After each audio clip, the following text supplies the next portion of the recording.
All right, let's jump right into one of the most powerful management ideas out there, radical candor, from Kim Scott's amazing book. We're going to break down how you can be a truly incredible boss without having to become a robot or a jerk in the process. I mean, come on. I'm guessing a face just popped into your head, right? Maybe they were a micromanager, maybe they just yelled all the time, or maybe they were just never there. It's something pretty much all of us have gone through. And there it is, the flip side. That's the one that really keeps you up at night, isn't it? It's so hard to know if you're getting that balance right. That feeling? That's exactly what we're going to tackle today. And that feeling leads us straight to what we can call the awkward boss problem. It's this constant tightrope walk you're on, trying to be liked but also respected, trying to push your team to be great while also supporting them as people. Most managers, when they stumble, they tend to fall into one of two ditches. On one side, you've got the total jerk, the boss who challenges you, sure, but has zero care for you as a person. And on the other side, you've got what's called ruinous empathy, the boss who is so nice and so afraid to hurt your feelings that they never tell you what you need to hear to get better. Both are failing their teams, just in different ways. So, how do you get off that tightrope? Well, Kim Scott gives us a framework, a clear path that gets you out of this false choice between being a jerk or a pushover. And here it is, the big idea. Radical candor is not about being brutally honest. It's not just about being nice. It's about doing two things at the exact same time. You have to care personally about your people, and you have to challenge them directly. Let's pull that apart for a second. The first piece, care personally, that's the bedrock. This is about seeing your team as actual human beings, not just job titles. It's about building real relationships and letting people be their authentic selves at work, not just some professional version. And the second piece is to challenge directly. This is your duty as a leader, to tell people honestly when their work isn't hitting the mark, and also when it's awesome. It's about being brave enough to have those tough conversations that help people grow. And, this is key, it's about demanding that same direct challenge right back at you. Now, this is where it gets really cool. When you take these two ideas, caring and challenging, and put them together, you get 4 totally distinct styles of feedback. Let's check it out. So, picture this simple chart. Going up and down, you've got care personally, and going side to side, you've got challenge directly. Where you fall on this grid pretty much defines your management style. And trust me, there's only one box here you actually want to live in. So if you're challenging people all the time, but you don't show you care, you land right here in obnoxious aggression. This is that classic, brutally honest boss. The feedback might be clear, but because there's no relationship, it just makes people feel defensive and afraid.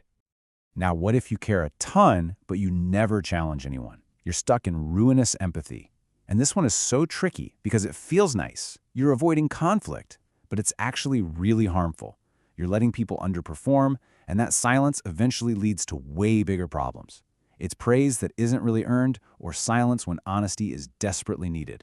The absolute worst place to be is down in this corner, manipulative insincerity. You don't care and you don't challenge. This is where you get all that passive-aggressive stuff, that fake praise.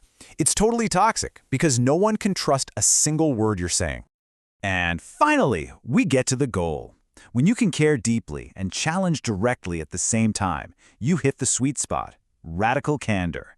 This is feedback that is actually helpful because it's both kind and clear. It's sincere. It's the guidance that actually helps people grow. You want a perfect example? It comes from Kim Scott herself. After she gave a huge presentation at Google, her boss, Sheryl Sandberg, pulled her aside. She started with praise, and then she just said, "You said a lot." Kim got a little defensive, but then Sheryl explained, "I'm telling you this because I want you to sound as brilliant as you are." See, it wasn't mean. It was clear. That is radical candor. Okay, the theory is great. It makes sense. But how do you actually start doing this? Let's get into the practical side of things. Now, here's the most important part, so listen up. You don't start by giving out a bunch of criticism. Nope, you start by asking for it. You have to prove you can take it before you can dish it out. And when someone gives you that feedback, your only job is to listen to understand, not to argue. And then when they're done, you thank them. You reward them for being brave enough to tell you the truth. Need a place to start? This question is basically magic. Is there anything I could do or stop doing that would make it easier to work with me? It's humble, it's open, and it opens the door to a real conversation. If you start asking this and really listening to the answers, you'll change everything. If this all still feels a bit intimidating, just think about this.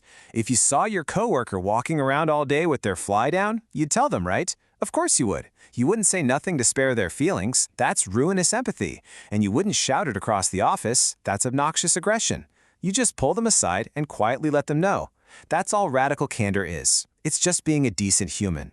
So why go through all this? Why is it so important?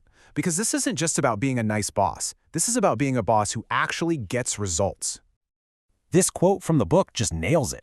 Building strong relationships isn't some fluffy thing that's separate from your job. They are totally connected. The relationships you build, based on trust and candor, are the very things that allow your team to do amazing work. If you ignore them, you're not going anywhere. So I'll just leave you with this to chew on. Think about it. With your boss, with someone on your team, a coworker, what's that one conversation that you've been putting off? And how could you maybe, just maybe, try having it with a little radical candor?